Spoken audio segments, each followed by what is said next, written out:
Hello, you lovely creatures. It's Mads here again. I'm back here to chat shit and make some shit, as I love to do. This whole month has been an absolute nightmare for me. My equipment broke multiple times. I've been to A&E multiple times. I felt like I was dying over the last couple of weeks. But do you know what? We move. we keep going. Hope you guys have had a better month than I have. Just as a little thing to insert in the front here, I wanted to say thank you guys so much for the love and support I got on the first video. I got so many comments that it got to a point where I couldn't reply to them anymore because it was just so overwhelming. And like I said, I've been in and out of A&E this month, and it's been really hard on my mental health and my physical health in general this last month. And being able to go back to those comments and just see comments, I think one specifically just said, "This is valuable content," and that, like, it warms my heart. That's all I ever want to do, is add value to the world and create content that other people find enjoyable. Like, that's all I've ever wanted to do. So it meant so much to have you guys leaving those comments and sending me that love and support. So thank you. It did not go unnoticed. I love you guys very much for that. Shall we jump into the video, shall we? Shall we get started? Ooh. I thought for this video I was going to make it about anime, and then with my equipment breaking and me talking about it so many times over, I just got sick of what I was saying. And I thought, do you know what, there's a better way for me to break this down. One of my favourite things about animation and anime in general is learning about culture and folklore from different places in an accessible way and an entertaining way that kind of introduces you to concepts that you might not have known before, or, you know, I mean, things like Spirited Away are perfect examples, right? You learn so much about Japanese folklore through that film, and Japanese culture in general. And I love that. Seeing as I've got so many interesting ones that I've been watching recently, I thought I'd break some down. This is going to be on Jujutsu Kaisen specifically. I was going to do multiple, but then I started researching and got carried away, so it's only going to be Jujutsu Kaisen. But if you guys like the idea of like looking at like cultural Easter eggs in anime and looking at, you know, breaking it down a little bit further so you've got more of the cultural understanding when you go back and watch these things again, or when you're watching it even for the first time, yeah, if you like it, I would happily do one on DoroHeDoro, because this drawing is a reference to Jujutsu Kaisen, and also it's got a little DoroHeDoro reference in there with the cross eyes, which you'll see later as I draw. Yeah, but let's just jump into it, shall we? So one of my favourite reasons to watch anime and read manga in general is learning about Japanese culture in a way that's engaging. If you know what you're looking for or willing to do your research, you can find so many differences and similarities between Western and Eastern culture through the lens of Japanese media. The first anime I ever watched was actually Ouran High School Host Club, which now, as a gay non-binary person, makes so much sense if you know that if you know that anime.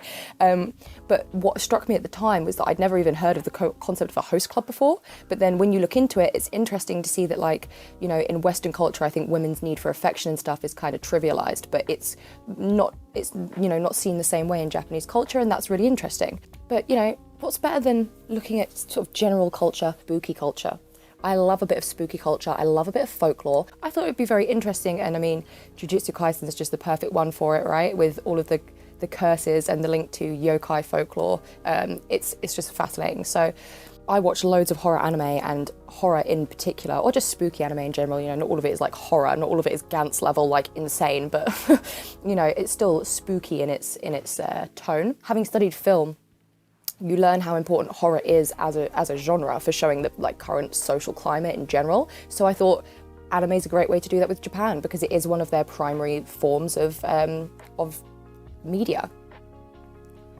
So if we start from the yokai folklore that I was talking about before, yokai in Japan are just strange supernatural apparitions. They're usually spirits, monsters, and demons.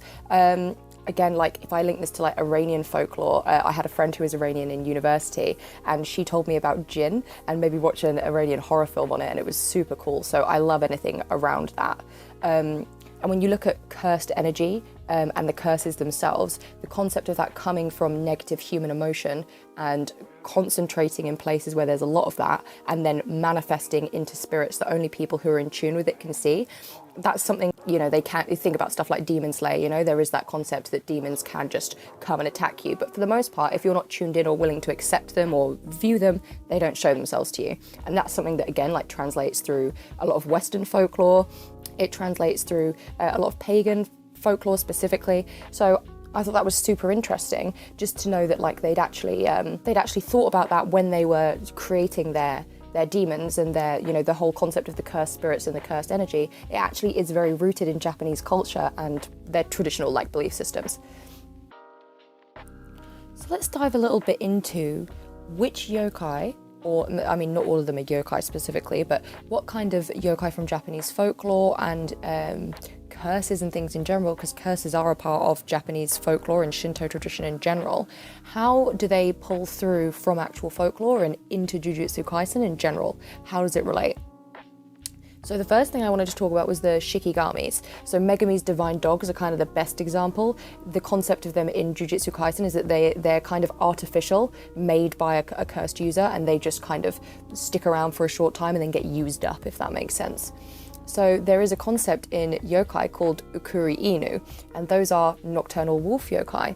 They hunt woods and mountain passes. They'll follow a person around really quietly and close behind, and normally if you turn around you'll be able to see them behind you. But if they'll only strike, and apparently they fucking tear you to shreds, terrifying. But they'll only do it if you stumble and fall, which I kind of like the idea of that. When you think about when you see the divine dogs, they do just chase shit and wait for an opportunity to take it down. I think that's really cool, and I can see how like the design, if I'll see if I can chuck stuff up on the screen, how the divine dogs versus the Ukuri Inu actually look kind of similar in their design as well. I think there was probably a lot of inspiration drawn from that. Another one that I thought was interesting, I cannot remember for the fucking life of me the names of the characters, and I should, but I can't. In the cinema, they're humans that get turned into like cursed spirits, essentially. That again is linked to a group of yokai called the Obaki, and they're generally noted as living things or supernatural entities. So that could be a human, a plant, an animal. It could be like another cursed spirit. Anything of that kind that can take on a temporary transformation. So in the same way that they were turned into other creatures, that's exactly what Obake would do. But they are notably different from ghosts as a concept, as like dead people. But the actual word Obake, there is another translation for it that literally translates to like a dead human being. So it's very much like those the poor old guys in that cinema. And I imagine that sort of folklore, that branch of folklore was what inspired that aspect of the storyline. I also thought the concept of cursed objects and weapons, like that's very specific. I mean, obviously you can, in terms of like paganism and spirituality and other cultures, that does come through a little bit, and you do get like, in paganism, like you consecrate your wand once you've decided, you know, this, you've crafted it yourself and things, and then you sort of put your energy into it, and that's what sort of wakes it up as a magical object. There is a similar thing. Well, there's a couple of ways you can link this back actually. But the first version I'm going to talk about in terms of the cursed object and cursed weapons is a branch of yokai called the Tsukumogami. So these are yokai which are literally just inanimate objects.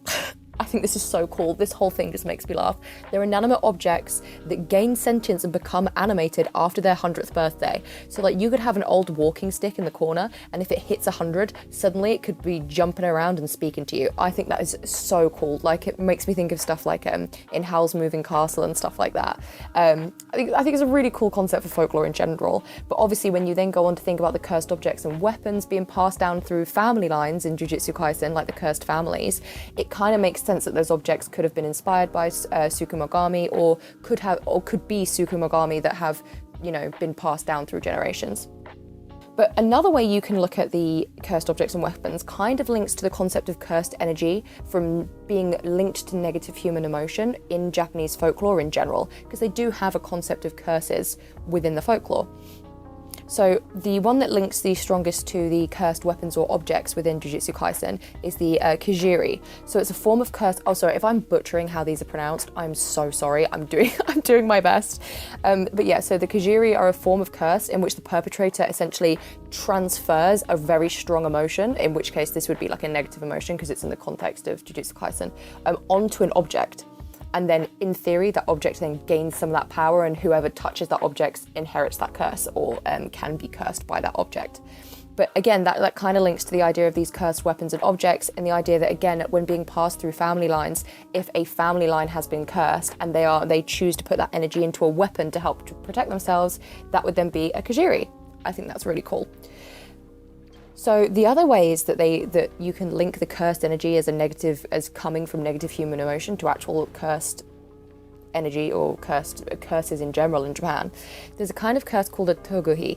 And that's just from straight up bad mouthing someone, using verbalization to create a curse. So literally saying, I curse you with enough emotion behind it would be a Togohi.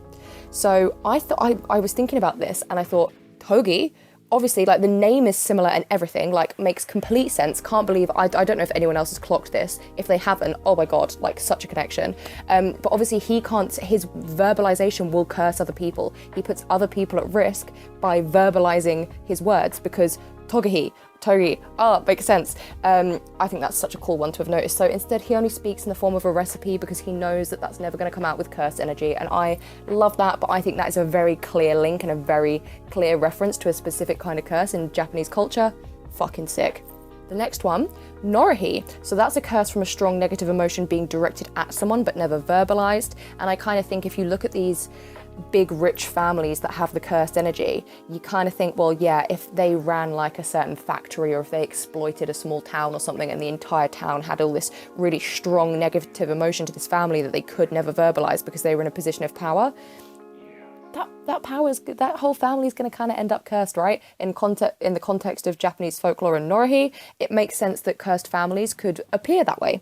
Again, really cool way to sort of connect the two, the culture in real life and the culture of the show. And then the final one that I thought was really interesting, Yukihi. So that's a curse actually being used as a spell. And when you think about, I find it interesting that they use cursed energy as an overarching term for all kinds of spiritual energy and spell work within Jujutsu Kaisen. It's interesting. And then it makes sense that actually in Japanese culture, a curse is an overarching term for just spell work in general. So in terms of Yukihi, it is a curse that can be used as a spell. Specifically, this one is to figure out which of two options is best or which of two realities is correct, like what the outcome is going to be of something. But I think it does link very nicely, knowing that is a kind of curse that exists. It's nice to be able to then link that to the ability to cast spells using cursed energy. I don't know, I think it's kind of cool. I also think the way they deal with possession is super interesting, although it's not unique to Jujutsu Kaisen specifically. A lot of Japanese animation deals with possession in a very similar way. But if you think about stuff in Western culture like The Conjuring, the whole point is that you don't want to be possessed. The whole point is that you're going to do something to fix the possession and remove the demon from the body. Whereas in Japan, they don't really have that kind of mindset. It's more of a, you've been possessed, now you learn to live with it, and it's your responsibility for the community. You are now a host for this negative energy, and instead of removing it from you and releasing it back into the world to harm someone else, if you can deal with it, you kind of should. Which makes sense then why Yuji is trained to hold Sukuna within him instead of exercising him from the start. And I actually think when you look further into it, it's probably very connected to the idea that Japan has a very collectivist culture, whereas Western culture is very individualist, right? We put ourselves first, and I don't want to have a demon in me, so get it the fuck out. Whereas in Japan, it's more like, do you know what? I can deal with this for the sake of the community. And again, I think that's a really cool way to represent that and a really interesting insight into Japanese culture through some of their folklore. I think it's really interesting as well, the concept of domains within Jujutsu Kaisen, if you're not familiar.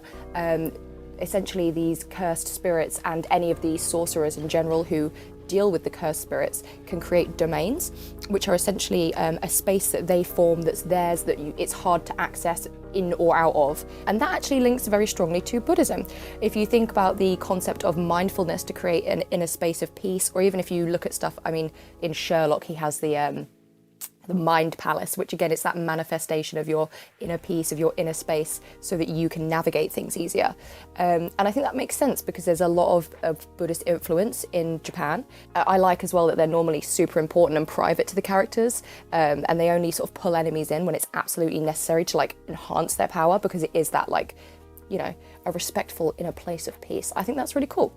There's also so many nods to Shinto tradition and just general Japanese folklore within it, not necessarily like in that spooky mindset, but I thought it was interesting in general because it adds weight to the things that happen in the show a little bit more. I think the perfect example of this is the scene where Yuji, it's his granddad's funeral, his granddad's just died, and he's using chopsticks to pick out the larger chunks of bone from the plate of ashes that he had where his grandfather's been cremated. And they really make a moment out of that in the show. Everything goes quiet, it really focuses in. And I remember watching it the first time and being kind of confused because the show's generally quite fast-paced and exciting. And when I realized that that is an actual Shinto funeral tradition, it's very common. And that is why obviously the creators chose to make that like a really peaceful, meditative moment within the show, because culturally that's what it would be. So as a Japanese audience, when you watch or read this, you understand that weight. But I think it's interesting to note, that really just builds that connection between Yuji and his grandfather, because that's such a point of contention throughout the show. He's doing, he starts doing the things he's doing for his grandfather. So I think it's really beautiful that the show creators chose to make that a moment for him. I think there's a lot of interesting ways, and I'm sure you guys could spot way more now, like going back through, but there are so many ways in which yokai folklore and Shinto folklore and tradition in general connect back to Jujutsu Kaisen, and how you can see where the writers were inspired and where the mangaka were inspired in their design and in the actual plot line that they came up with. I just think it's really cool. So yeah, guys, I don't really have a lot else to say about this. I mean, like I said, I could have gone on and done like 3 different anime in this video, but you guys don't want to watch the same drawing for an hour.